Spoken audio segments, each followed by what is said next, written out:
Kegemaran kami lazat sekali. Ziko kegemaran kami rasa satu nak lagi. Guna bahan berkualiti bagus untuk kami.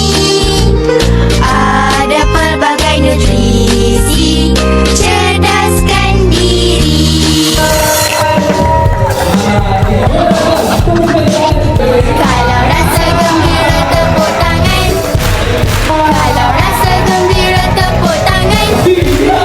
Kalau rasa gembira beginilah caranya.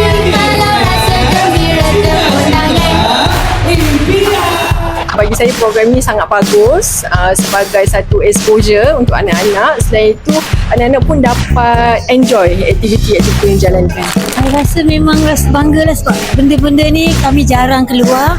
Dapat merasa nikmati kerasa coklat dia pun sedap, biskut dia pun sedap, and happy Didi dapat datang berkawan, bergambar, meriahkan suasana. Kalau rasa gembira sebut hurrah.